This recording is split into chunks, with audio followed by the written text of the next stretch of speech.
Welcome. This is Soothing Whispers ASMR. As always, if there are any words or sounds that you would like to see me perform, please leave them below in the comments. Today, I thought that we could read some more Aesop's Fables. Beginning with The Wolf and the Lion. A wolf had stolen a lamb and was carrying it off to his lair to eat it. But his plans were very much changed when he met a lion who, without making any excuses, took the lamb away from him. The wolf made off to a safe distance, and then said in a much injured tone, "You have no right to take my property like that." The lion looked back, but as the wolf was already too far away to be taught a lesson without too much inconvenience, he said, "Your property? Did you buy it, or did the shepherd make you a gift of it? Pray tell me, how did you get it?" The moral: what is evil won is evil lost. The Stag and His Reflection. A stag, drinking from a crystal spring, saw himself mirrored in the clean water. He greatly admired the graceful arch of his antlers, but he was very much ashamed of his spindly legs. "How can it be," he sighed, "that I should be cursed with such legs when I have so magnificent a crown?" At that moment he scented a panther, and in an instant was bounding away through the forest. But as he ran, his wide-spreading antlers caught in the branches of the trees, and soon the panther overtook him. Then the stag perceived that the legs of which he was so ashamed would have saved him had it not been for the useless ornaments on his head. Moral: we often make much of the ornamental and despise the useful. The Peacock. The peacock, they say, did not at first have the beautiful feathers in which he now takes so much pride. These Juno, whose favorite he was, granted to him one day when he begged her for a train of feathers to distinguish him from the other birds. Then, decked in his finery, gleaming with emerald, gold, purple, and azure, he strutted proudly among the birds. All regarded him with envy. Even the most beautiful pheasant could see that his beauty was surpassed. Presently the peacock saw an eagle soaring high up in the blue sky, and felt a desire to fly, as he had been accustomed to do. Lifting his wings, he tried to rise from the ground, but the weight of his magnificent train held him down. Instead of flying up to greet the first rays of the morning sun, or to bathe in the rosy light among the floating clouds at sunset, he would have to walk the ground more encumbered and oppressed than any common barn fowl. The moral: do not sacrifice your freedom for the sake of pomp and show.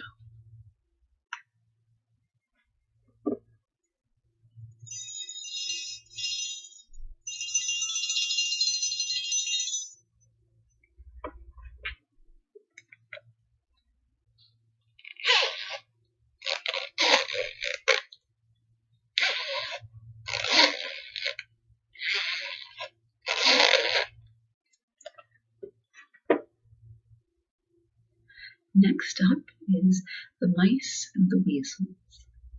The weasels and the mice were always up in arms against each other. In every battle the weasels carried off the victory, as well as a large number of the mice, which they ate for dinner the next day. In despair the mice called a council, and there it was decided that the mouse army was always beaten because it had no leaders. So a large number of generals and commanders were appointed from among the most eminent of mice. To distinguish themselves from the soldiers in their ranks, the new leaders proudly bound on their heads lofty crosses and ornaments of feather or straw. Then, after long preparation, the mouse army in all the arts of war, they sent a challenge to the weasels. The weasels accepted the challenge with eagerness, for they were always ready for a fight when a meal was in sight. They immediately attacked the mouse army in large numbers. Soon the mouse line gave way before the attack. The whole army fled for cover. The privates easily slipped into their holes, but the mouse leaders could not squeeze through the narrow openings because of their headdresses. Not one escaped the teeth of the hungry weasels. Moral: greatness has its penalties. Next up is the wolf and the lean dog. A wolf prowling near a village one evening met a dog. It happened to be a very lean and bony dog, and Master Wolf would have turned up his nose at such meager fare had he not been more hungry than usual. So he began to edge toward the dog, while the dog backed away. "Let me remind you, your lordship," said the dog, his words interrupted now and then as he dodged a snap of the wolf's teeth, "how unpleasant it would be to eat me now. Look at my ribs. I am nothing but skin and bone. But let me tell you something in private. In a few days my master will give a wedding feast for his only daughter. You can guess how fine and fat I will grow on scraps from the table. Then is the time to eat me." The wolf could not help thinking how nice it would be to have a fine fat dog to eat instead of the scrawny object before him. So he went away, pulling in his belt and promising to return. Some days later the wolf came back for the promised feast. He found the dog in his master's yard and asked him to come out and be eaten. "Sir," said the dog with a grin, "I shall be delighted to have you eat me. I'll be out as soon as the porter opens the door." But the porter was a huge dog whom the wolf knew by painful experience to be very unkind toward wolves. So he decided not to wait and made off as fast as his legs could carry him. The moral: do not depend on the promises of those whose interest it is to deceive you. Take what you can when you can get it. Sounds like a very important moral, particularly for a predator. The fox and the lion. A very young fox, who had never before seen a lion, happened to meet one in the forest. A single look was enough to send the fox off at top speed for the nearest hiding place. The second time the fox saw the lion, he stopped behind a tree to look at him a moment before slinking away. But the third time the fox went boldly up to the lion and without turning a hair said, "Hello there, old top." Moral: familiarity breeds contempt. Acquaintance with evil blinds us to its dangers.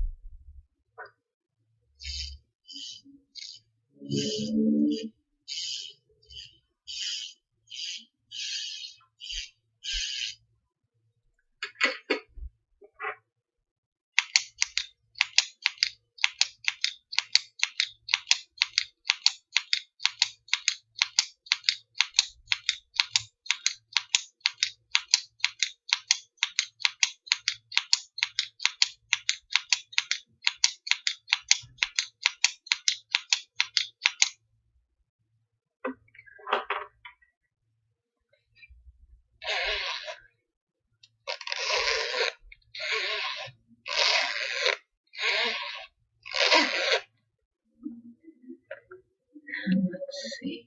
Our final fable for the evening will be The Lion and the Ass. A lion and an ass agreed to go hunting together. In their search for game, the hunters saw a great number of wild goats run into a cave and laid plans to catch them. The ass was to go into the cave and drive the goats out, while the lion would stand at the entrance to strike them down. The plan worked beautifully.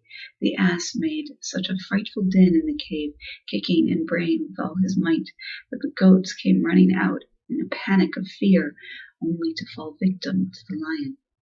The ass came proudly out of the cave. "Did you see how I made them run?" he said. "Yes, indeed," answered the lion, "and if I had not known you and your kind, I should certainly have run too." Moral: the loud-mouthed boaster does not impress nor frighten those who know him.